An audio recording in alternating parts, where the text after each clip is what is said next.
everyone. I'm filming this a little bit early. I'm filming this on the 10th of March because I'd like to put it out a few days early. There is just such a lot happening in March, as you know. So it doesn't mean you have to watch it before the total lunar eclipse on the 13th, 14th, but if you'd like to, it's available. We have some big energies this month, as you know. So the total lunar eclipse, put a video on that, put the link below, happens either on the late on the 13th or on the 14th of March, depending on where in the world you live, with a huge amount of Pisces energy. And already in the last little while, we've seen the last few days, because Neptune, particularly in the last degree of Pisces, Neptune rules Pisces, so it's got a huge amount to do with flooding and the seas, and often cyclones, actually, I've noticed historically. So there was a huge cyclone that hit a little island called La Réunion, close to Mauritius, that was just, I mean, cars were just washed into the sea. And then we had the potential cyclone heading for Queensland. I know a lot of people were meditating all over the world to try and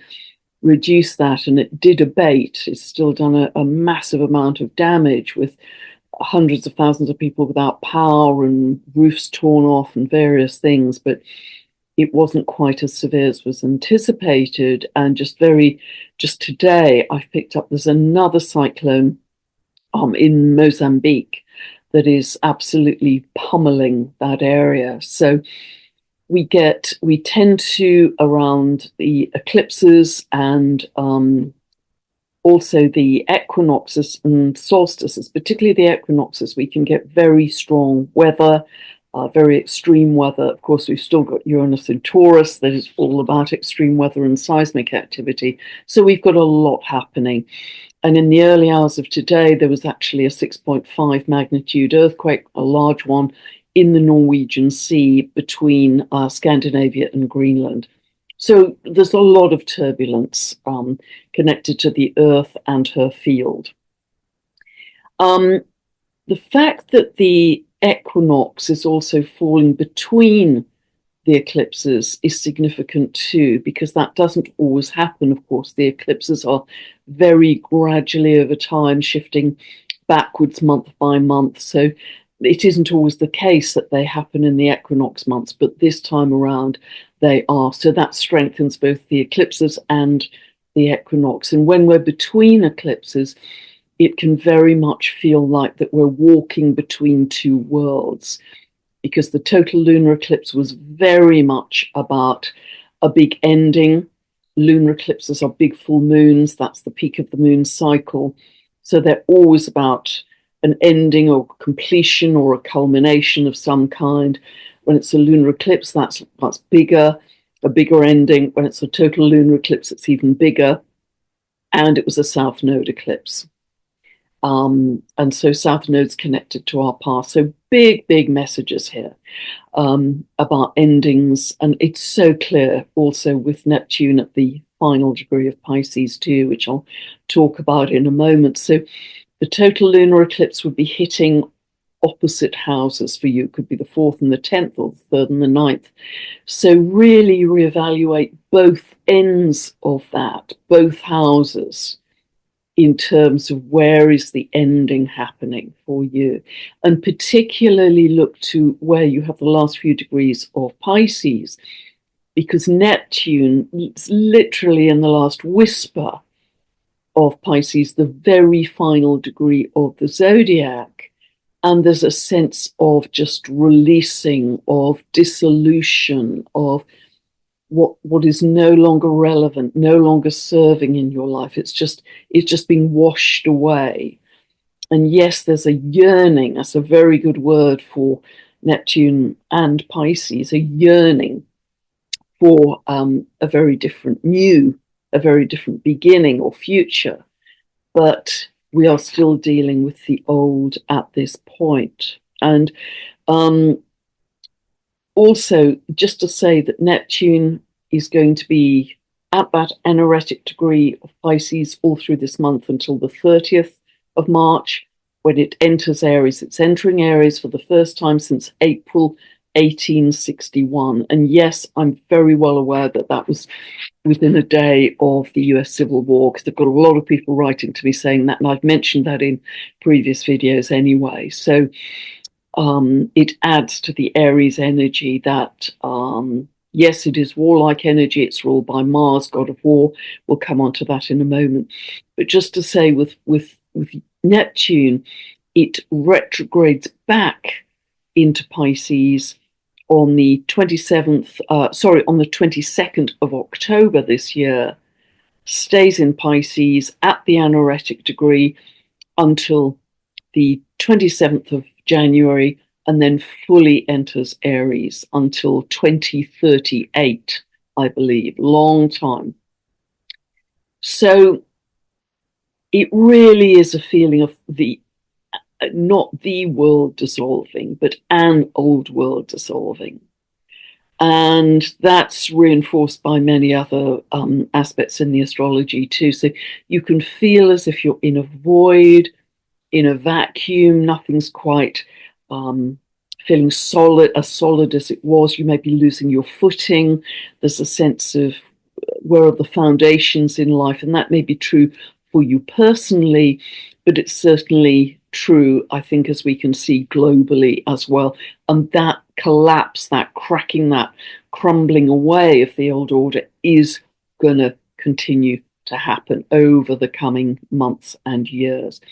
So particularly see where 29 degrees of Pisces falls in your chart, which house area, because there is this sense of a yearning for the new. And really watch for messages, dreams. Neptune's very related to dreams, ideas that are coming into you that are giving you a hint of where you might be moving to.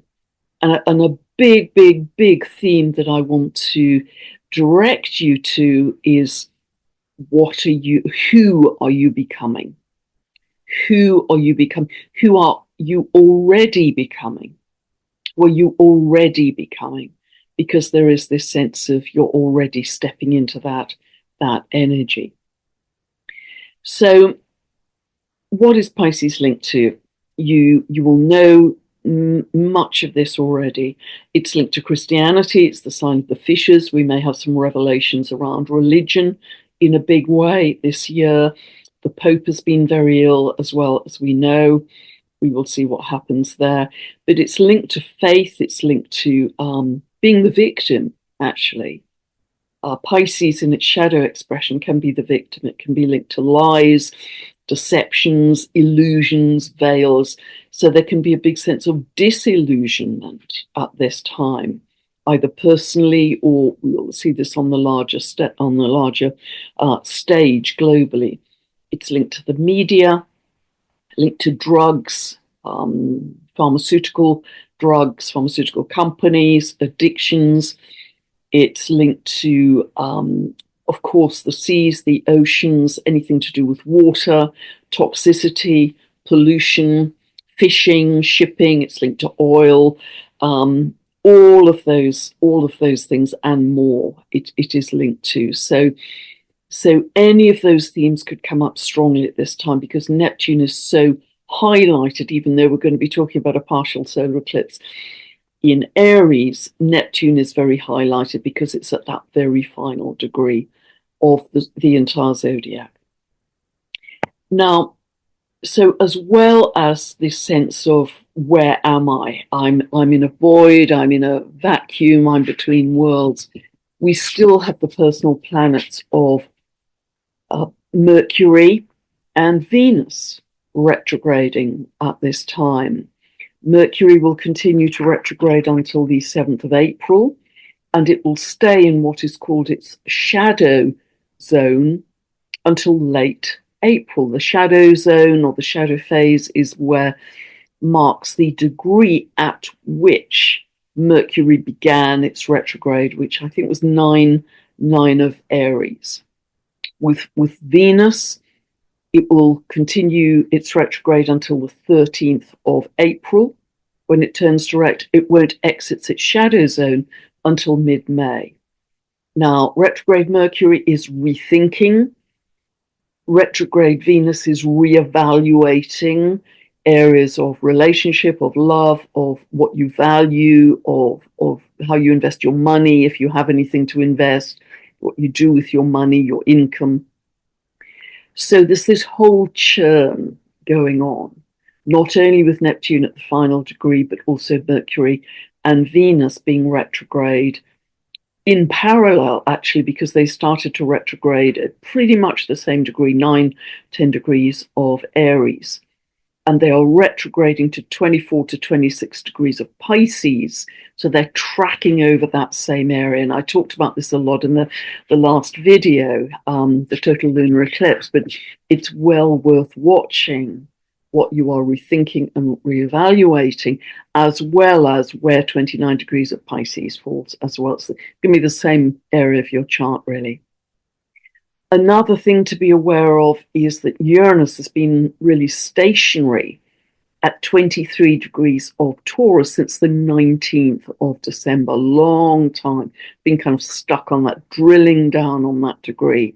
And if you have anything between 22, 24 degrees of the fixed signs, particularly Taurus, but also Leo, Scorpio, Aquarius, you'll be feeling that kind of agitation, that restlessness of, I want change, I want variety, I want something new, I want to break the old pattern, I'm sick of the stale routine, but maybe not quite knowing how to do it because it was stuck at that 23 degrees of Taurus. As of the 12th of March, Uranus then starts to move forwards. It reaches 24 degrees by the end of March, as we'll see in the chart in a moment, and it moves forwards pretty relentlessly through till July. On the 7th of July, it enters Gemini, and that's a really big deal because it's got an 84-year orbit. Mars and Jupiter are also moving forwards briskly now. Mars has been, as we know, in retrograde until the, I think it's 24th of February. So it was spending a lot of time in Cancer and up to 6 degrees of Leo. It's now moving on. Jupiter is moving on, and they're both moving on quite briskly. So there's a sense of momentum coming from Mars and Jupiter, and you'll see their positions in the chart in a moment. But don't feel really that you have to make sudden decisions. Observe, stay on your eagle's perch, dream, meditate, keep a dream diary for sure, do automatic writing, channeled writing, what is coming through to you as who you are already becoming. Boy, this is just an incredibly new phase for humanity, as I have talked at length with many people and talked about in many videos myself too. It's hard to overestimate the scale of this new beginning. Also, just to note that on the 26th of the month, Venus is crossing 0 of Aries. 0 of Aries, the very first degree of the zodiac, full of pure potential. Full of pure potential. On the 29th of the month, the same day as this solar eclipse we're going to look at in a moment, Mercury crosses 0 of Aries. So just over those few days, 26th to the 29th, just watch things like changes in currencies, in banking, in stock markets, in tariffs, in trade, what's happening around those areas, because 0 degrees of Aries is on the public stage. It's going to be something out there in the public. Now, Aries as a sign is so different from Pisces. It's to do with your courage, your bravery, starting something brand new, going solo even, being a pioneer, really asserting your individuality, perhaps to a greater extent than you've ever done before. And so it's also excellent for focus and clarity. So once we start to move Neptune into Aries and we lose the retrogrades of Mercury and Venus, I think we are going to be feeling much more clarity going forwards through the next few months until we get into September, October, and the retrogrades start to happen again. Things will become clearer and things will come to light in a bigger way. So let us take a look at this chart for the solar eclipse.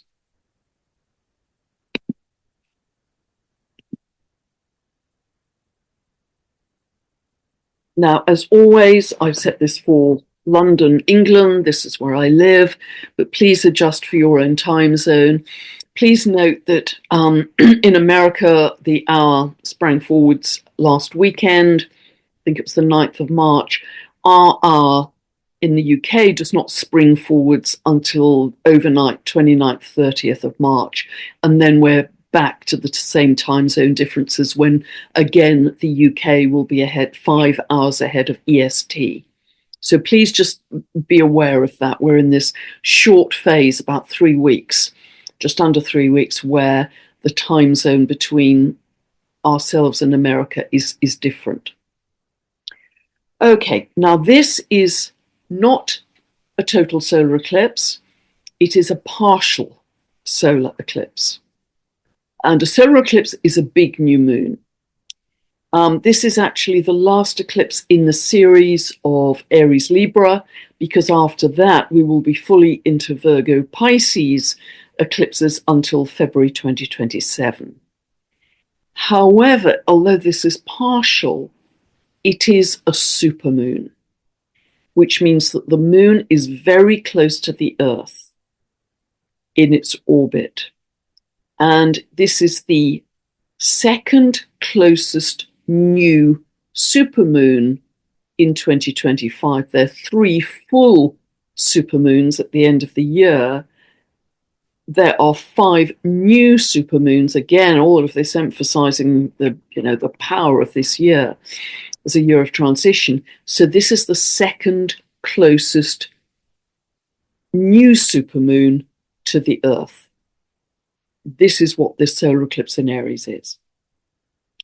So it's interesting that this on the 29th of March is also, if you listen to my wonderful conversation with Nancy Rebecca, wonderful lady, she was seeing this as being the peak of this surge in galactic or cosmic energy between the 29th of March and the 7th of April. So I will put the link for that conversation below because this she is seeing as an absolutely power-packed period for this massive wave of cosmic energy coming in, which is going to give us a jump in our consciousness for everyone. The potential is there for everyone. Now, such a lot to say about this. Obviously, the sun and moon are always together at a new moon, at a solar eclipse at 9 degrees of Aries. So let me talk through this, really. So much to share. The Aries point, or the world axis, that is 0 degrees of the cardinal signs, of all of the cardinal signs, even though it's often referred to as the Aries point. So it's 0 of Aries, it's probably the strongest one, 0 of Cancer, 0 of Libra, and 0 of Capricorn. But it has a 2-degree orb, so it actually includes 28 degrees of the mutable signs all the way through to 2 degrees of the cardinal signs. If you have any natal planet over that 4-degree span, that is the planet that is likely or offers you the potential to be in front of the public in some way using that planet. Now, as I've often said, a very clear example is I have my Mercury at 1 degree of Aries, so I speak and write publicly. It was kind of, it's something I felt I had to do, even though as a double Pisces, sometimes I really just want to see myself as the messenger here. Okay, so here we can see that Venus and Neptune, therefore, are on the world stage. They are in a very powerful position. And actually, we can include all of these. Mercury at 0 of Aries, please note, will smack on the world axis. Neptune, Venus are on the world axis. North Node is also conjunct it, or conjunct these three planets, and Saturn is just about conjunct in this big stellium conjunction as well. But it's only Mercury, Neptune, and Venus that are on the world axis. Now, this to me is actually beautiful because this speaks to me. I mean, Venus is in its exaltation in Pisces. And yes, Venus, Neptune conjunctions can be around beauty and aesthetics and creativity. I actually think this is even bigger than that. I think this is around creation because it's on the world axis, it's on the Aries point. This isn't just about creativity, it's about creation in a really big way. And I talk more about that in the Aries equinox video, which I'm going to put out within the next week or so. It's been quite busy. I also see this as unconditional love. Neptune, Venus, unconditional love. And that is what we are thinking about with Mercury in that conjunction too. And that is our collective path of destiny right now, North Node.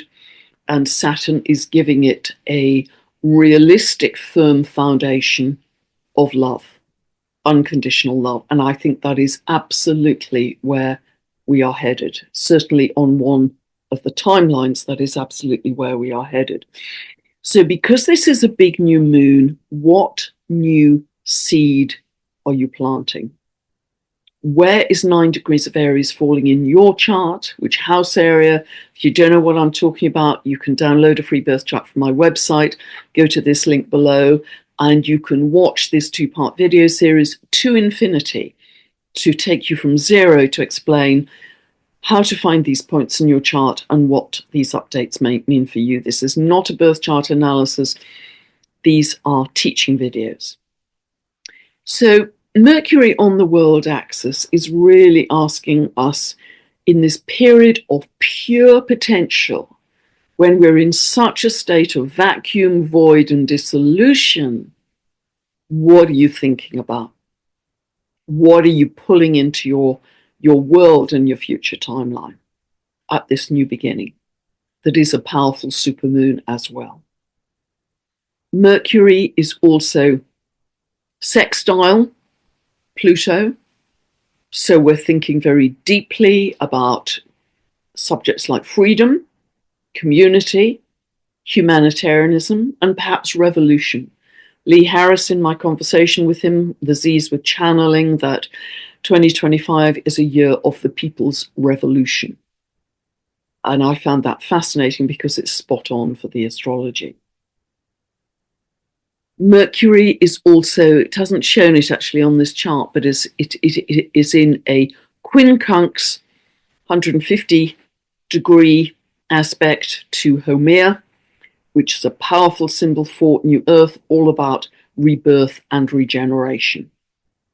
So we have some, strong sense of endings and dilution and vacuum and void, and yet, from the plasma, from the primordial slime, if you like, that gives us the greatest opportunity to create. And in my conversations with cosmologist Dr. Jude Caravan, she said we have the greatest potential for a jump in state when everything is dissolving and becoming chaotic, if you like, because the energy is freed up. So Aries, as I say, is about independence, about self-sufficiency, about being a pioneer, maybe about going solo, about really standing in your courage and your sovereignty. Big word for Aries, sovereignty. Mars is the ruler of Aries, and remember that Mars is, although it's now moving direct, it is still out of bounds until the 7th of April. And out of bounds means it's beyond the normal 23 degrees north or south of the ecliptic, where most of the planets orbit. And out of bounds means that that planetary archetype can express in a more out of control or more extreme way. And I certainly think we are seeing some big Martian energy being expressed in the world in an extreme way.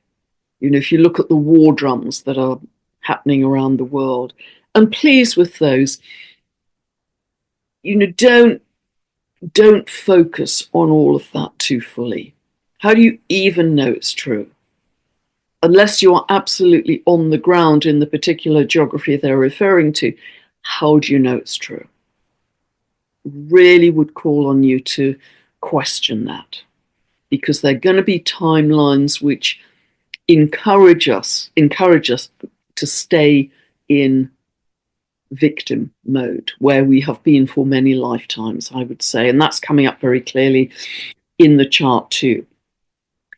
Mars is in Cancer here. That is to do with the need to feel safe, the need for self-protection, and it's about emotional and practical security overall, I think.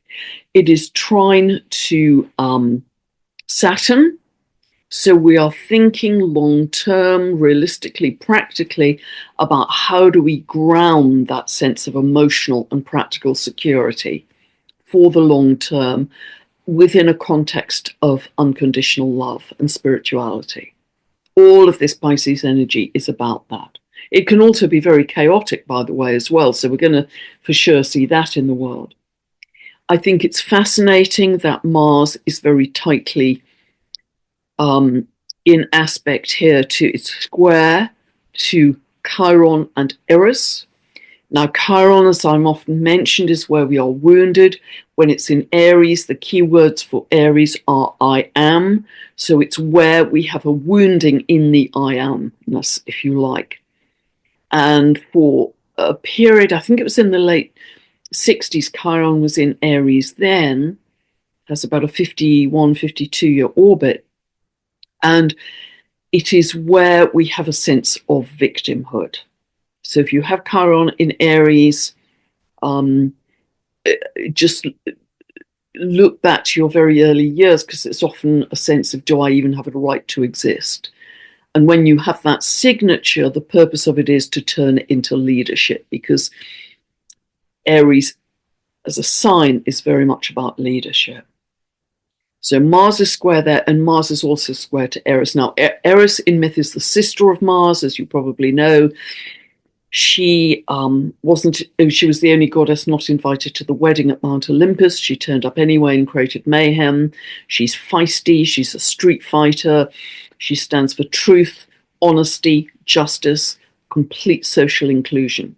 Everybody needing to be heard, having a voice, and to be included. And she is uncompromising in getting her needs met. She's a revolutionary energy. And so Eris is being energized by Mars, by brother Mars, that revolutionary street fighter energy, which is so strong at this time. And that's what the channeling from the Z's was referring to as well. Now, what is also fascinating here, I mean, just so much to say here. What is fascinating is the dwarf planet Makemake, that's here, 10 of Libra, is very, very tightly conjunct the solar eclipse, the sun and moon. I'm going to come to that in a moment. But firstly, sticking with Eris, I don't know if you can see here, it looks squiffy actually, because everything is so kind of in Pisces and Aries, it's hard to see. But if you see this black line with a small q going from Makemake to Saturn, and also another black line with a small q, it's actually going to Eris and Chiron here. This is the quindecile or the quindecile. It's a 165-degree orbit. It's very rarely used by astrologers. It only has a tight 2-degree orb either side. And this is about, it's about obsession, actually. It's about a very obsessive energy.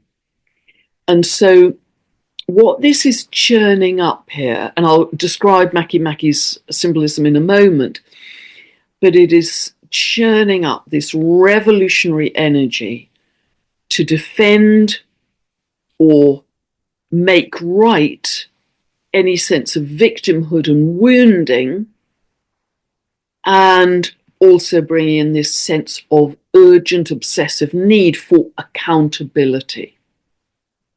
Accountability for anyone who has felt wounded, and Eris fighting on the streets for that. I hope this is clear, and I hope this is ringing bells with you, because we've talked at length about this Pisces energy being linked to the immune system, linked to where our health can be debilitated as well.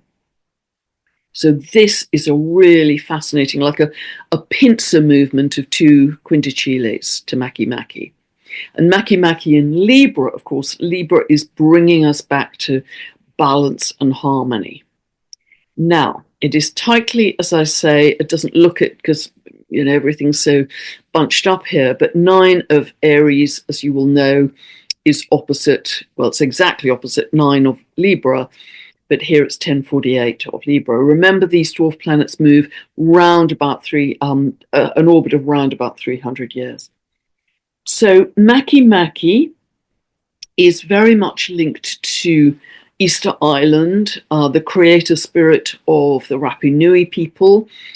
And again, how despite being laid waste by the European pirates who brought in disease and chopped down all the trees, Easter Island was able to regenerate itself.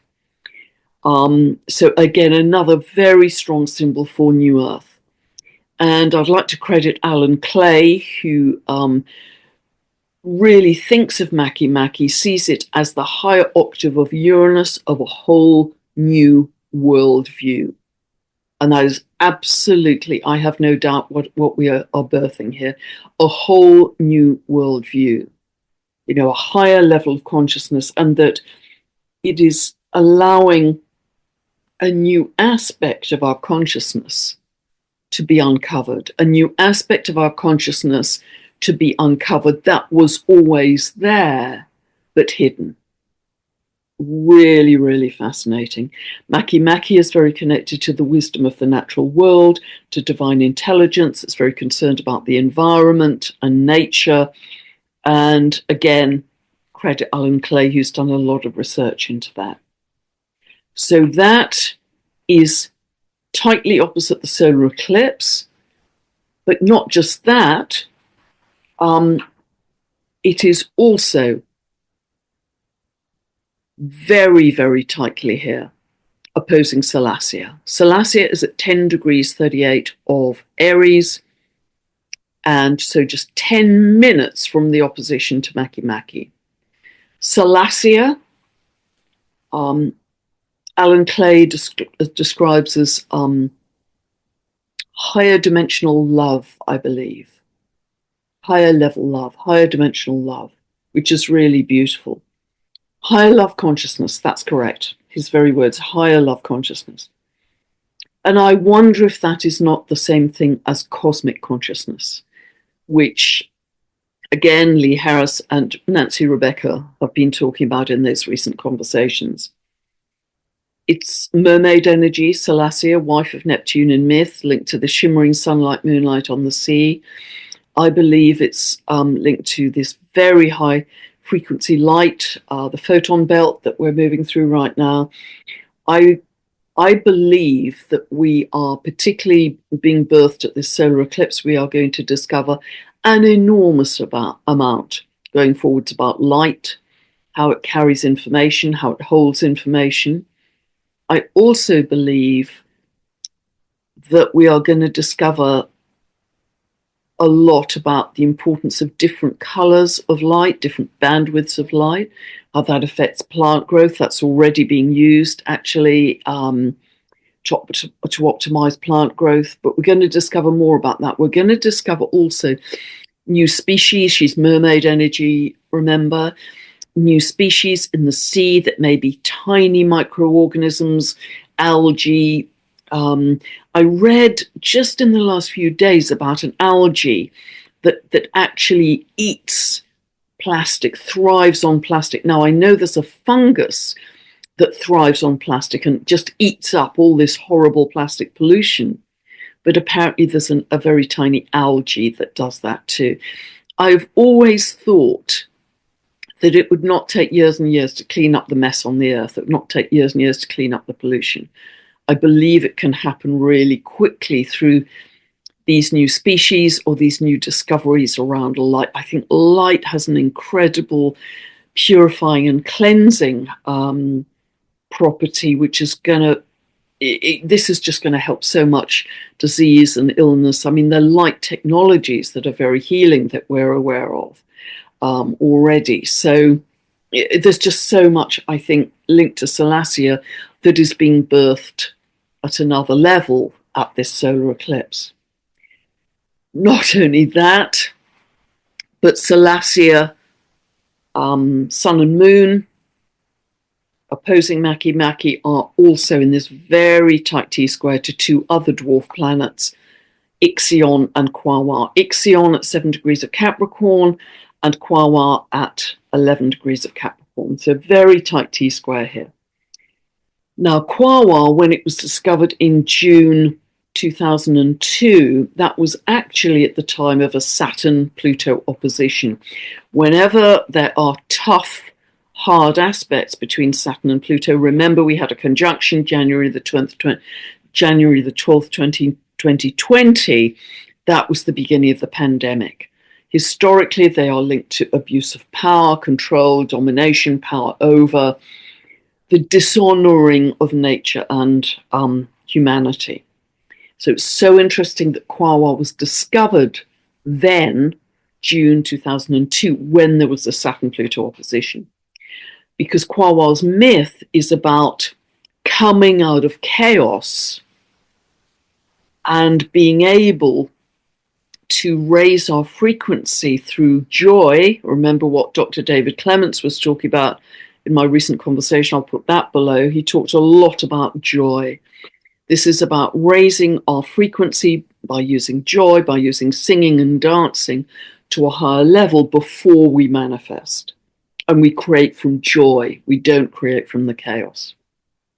Ixion, you'll remember the myth, how at one level it's, pretty dire because he murdered his father-in-law and then tried to rape Zeus's wife when he was given a second chance, and he was eventually spun off on a burning wheel into eternity. But his higher expression is finding joy through simplicity, following your own unique path, going beyond the mainstream, the normal social mores, finding your own unique path through joy. So we have a lot coming up around joy here.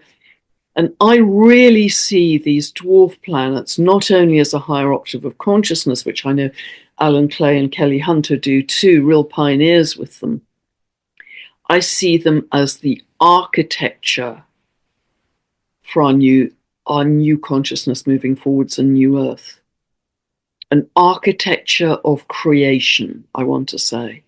An architecture of light and creation that is going to take us into new earth, not only because of our evolution towards that, but because also of our remembrance of all of the ancient wisdom of the earth at the same time. It's an evolution and what Richard Rudd refers to as an involution. I just love that that way of looking at it, an involution. So we have a lot happening here. So I think that's all I have to say about the solar eclipse, supermoon. And don't forget that on the 30th of March, Neptune begins its move into Aries. And that is a 165-year cycle that it has.